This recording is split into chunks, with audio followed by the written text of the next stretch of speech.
Què? Què faràs per Halloween? Halloween què? No, escolta, aquí a Catalunya celebrem la castanyada. Oh, ja ha sortit el boomer. Tio, posa't al dia, saps? Que el Halloween mola més, tio, que et disfresses, vas pels carrers, per les cases, picant, demanant menjar, tio, això sí que mola, saps? Però això és una còpia dolenta americana de la castanyada.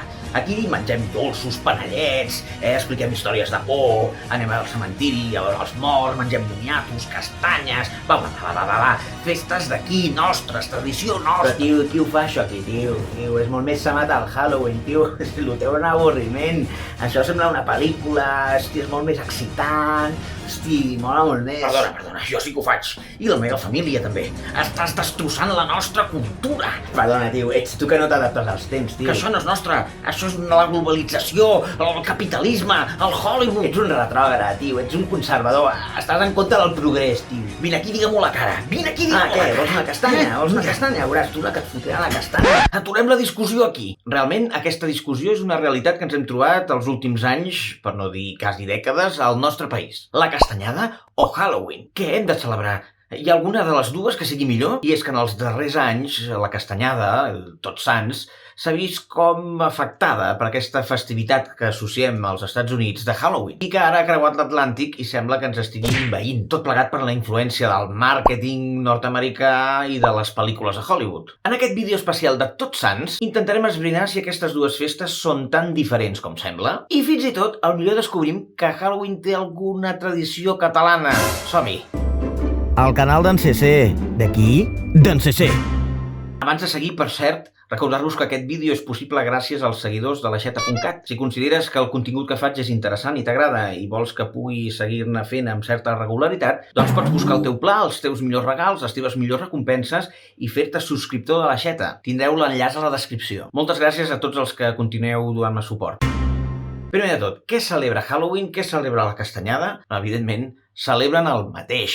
Anem a veure per què. Parlem dels orígens. La festivitat de Tots Sants és una nit de bruixes, fantasmes, esperits, ànimes en pena i altres éssers propis d'històries de por. Per aquest motiu, diversos municipis del nostre país, dels països catalans, aquest any no per la Covid, esperem que l'any que ve ja puguem tornar a celebrar-ho amb normalitat. Omplen els carrers amb tota mena de personatges i es fan representacions teatrals per recordar aquesta nit com única a l'any en el que s'interrelaciona el món dels vius i dels morts.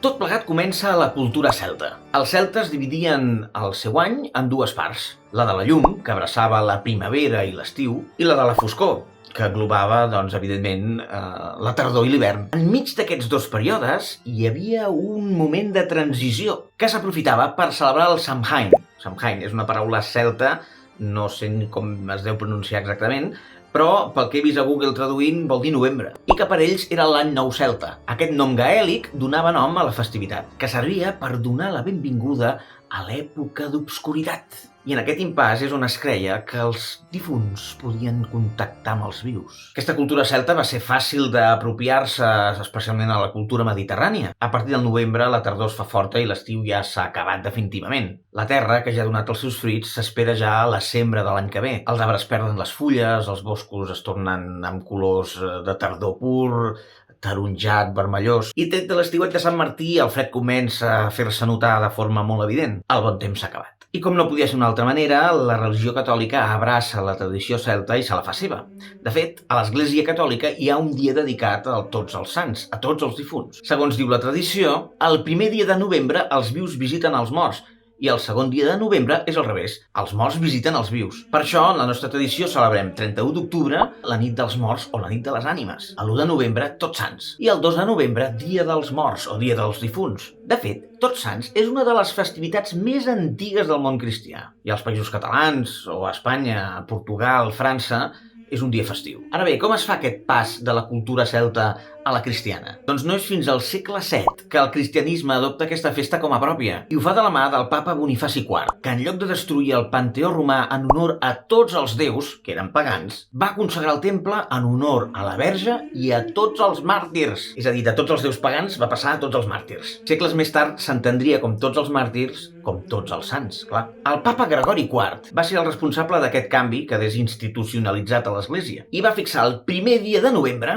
com la festa en honor als difunts, emulant la tradició celta, que també se celebrava per aquelles dates. I doncs, tornant a Catalunya, la castanyada, que és la nit del 31 a l'1, s'hi ha estès una gran tradició de menjar castanyes, panellets, beure vi amb moscatell, menjar moniatos, reunions amb els familiars i l'endemà anar als cementiris a donar record als morts. Fins i tot, aquesta festivitat ha creat la figura de la castanyera, una dona vella vestida amb roba pobra, abrigada amb un mocador al cap, que sempre se la veu davant d'un torrador de castanyes per fer venda al carrer. La tradició és que donava 8 castanyes per paperina per un quarto. I per què mengem castanyes i panellets? Una de les llegendes explica que la nit del 31, la nit de la castanyada, a tots els pobles, els campaners repicaven les campanes de l'església durant tota la nit, rotant-se entre ells durant els descansos, i la gent del poble els hi donava castanyes i moscatell perquè s'escalfessin. Per altra banda, la gent, sobretot els infants, es concentraven a les places per menjar castanyes i els panellets, on es feien grans castanyades populars. D'on surten els panellets? No està molt clar. S'explica que els panellets tenen un origen musulmà, concretament a Mallorca, una de les illes amb un domini molt important en el període històric de l'islam. A través de Mallorca i de les illes arriben al Principat. Sobretot a Barcelona van acabar tenint una grandíssima popularitat.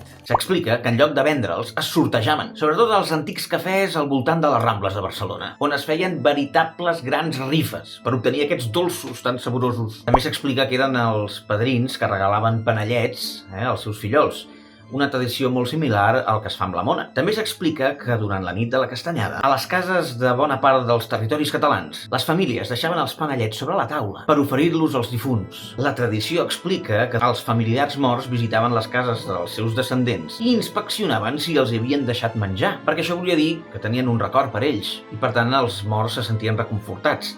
Si, per contra, no hi havia panellets, no hi havia menjar, els hi farien males passades. Us sona això? És el truco o pacte, el truco o trato, del Halloween, és el mateix. Picar les portes i, hola, si em dones menjar, bé, i si no, mala passada. Un petit parèntesi, aquesta festivitat també és el Dia de los Muertos a Mèxic, també se celebra per la nit del 31 a l'1 de novembre. I si no heu vist la pel·lícula Coco, és fantàstica, perquè explica amb una genialitat, per mi és una de les millors pel·lícules que he vist últimament, Coco, com aquesta festivitat serveix per recordar els que ja no estan entre nosaltres. És realment una pel·lícula molt bona que us recomano. Bé, ja hem tocat el tema, hem parlat de Halloween. L'origen d'aquesta festivitat neix també de les mateixes fonts que neix Tots Sants, de la cultura celta. És més, hi ha gent que això no ho sap, però Halloween és una abreviació de l'anglès All Hallows Eve, però bàsicament que és la vigília de Tots Sants. All Hallows Eve, vigília de tots els sants. Tornem a la cultura celta, que es pensaven que el període en què s'acabava el bon temps i començava la foscor, l'hivern, era un període de transició on es contactava o es podia tenir relació amb els morts. Halloween va una mica més enllà i explica que si els humans no accedien a les peticions dels morts, aquests acabarien tenint una maledicció. O em dones alguna cosa o et faig una mala passada, que és això del truc o pacte, no? Mala passada o pactem?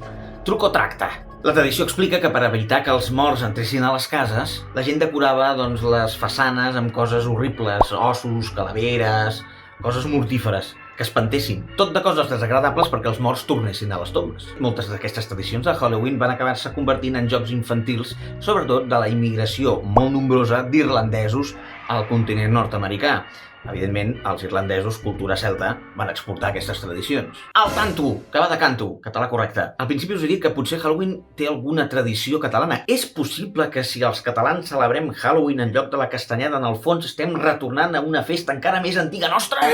Podria ser. I faig referència a la carbassa amb una espelma dins, la carbassa buida, amb una espelma dins, i amb uns ulls i una boca intentant emular una calavera. I és que, atenció, a Catalunya, durant l'època medieval, hi havia el costum en diversos indrets del país de preparar una carbassa buida amb una espelma flamejant, el que se'n deia vulgarment fer la por. Aquesta pràctica s'havia dut a terme sobretot al Ripollès i a Osona, i també a les comarques de la Franja de Ponent, països catalans. En alguns indrets, en comptes d'una carbassa, es feia servir un nyap, que es buidava i es feia servir igual. Així doncs, senyores i senyors, això de la carbassa ja ho fèiem aquí abans que Halloween, I si hem d'arribar a alguna conclusió, doncs què voleu que us digui? La veritat és que, en el fons, és la mateixa festa celebrada d'una mica diferent. Però sí que hi ha una cosa molt important. Se celebri el que se celebri en català.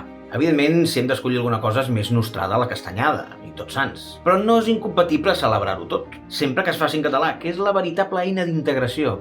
M'explico. Si hi ha infants vinguts d'arreu del món, de diferents indrets, que comencen a créixer a Catalunya i celebren el Halloween en català, serà una eina molt més forta i potent per a la seva integració que no pas si generem animadversió a que celebrin la castanyada que no se la fan seva. Encara. Però bé, és un debat obert. Deixeu en els vostres comentaris què en penseu, si sou més de castanyada, si sou més de Halloween, si mengeu panellets, si feu carbassa amb espelma. Expliqueu-m'ho tot i compartiu i feu like i totes aquestes coses. Per cert, abans d'acabar, com bé sabeu, jo formo part, i si no ho sabeu ara us ho explico, de Creadors, que és un grup de gent que fa contingut en català a les xarxes. I ens hem inventat una cosa superxula que es diu la Setmana Castanyera. I és que algú ha matat el Pitu Hype i m'acabo d'enterar que m'han acusat a mi. Un ninot de plàstic mort en un microones, una capsa de panellets incompleta, 9 persones sospitoses dins la casa de Creadors TV. Els poders detectivescos em diuen que en aquest canal algú fa pudor de culpable. No seràs pas tu, l'assassí del panellet. Que jo he matat el Pitu Hype. Oi, per favor, que sigui un ninot de plàstic del Todo 100 dels anys 90 i que tingui tant èxit i repercussió i que per tant jo li tingui una enveja gens sana, no vol dir que jo l'hagi matat. Tampoc hi té res a veure el fet que jo tingui fòbia als ninots de plàstic, perquè em traslladen a la meva infància plena de traumes i complexos que quan el recordo fan aflorar en mi una cara perversa i tenebrosa i molt violenta que quasi ningú coneix de mi. Tampoc té res a veure que jo a casa tingui verí per fer panellets, ja que tinc aquests ingredients per un vídeo que vull fer algun dia d'un tutorial, però que com que no tinc temps i estic tot el dia treballant a la República i a TVCAT, per cert, faig un programa a TVCAT, cada dia a 8:45 del vespre, amb el Toni Albà, molt divertit, mireu-lo. El vídeo que volia fer era com matar el teu veí amb un panellet sense fer massa soroll, però encara no l'he fet. La veritat és que no sé per qui m'heu pres, un assassí, una persona capaç de matar un nino de plàstic, una persona de veritat encara, però un nino de plàstic. A més, que jo aquí m'exposo molt, que vaig a cara descoberta. Seria molt estúpid de part meva. A més, jo a aquella hora estava jugant a pàdel. Tinc molta gent que ho pot corroborar. Sí, amic, jugo a pàdel, aquell esport fet per persones amb obesitat com jo. O sigui que, aviam, penseu bé, perquè jo no sóc l'assassí, està clar que no. Qui podria ser l'assassí? Qui podria ser l'assassí? Ja ho sé, només cal que busqueu el cantó fosc de les coses. I el cantó fosc i el Dark Segador. Jo no tinc ni idea de la Guerra de les Galàxies i tot aquest submón que em sembla de molt friquis. Bueno, jo sóc friqui, però no d'aquest tipus de friquisme. Per tant, jo crec que l'home aquell que va de negre és el dolent, no?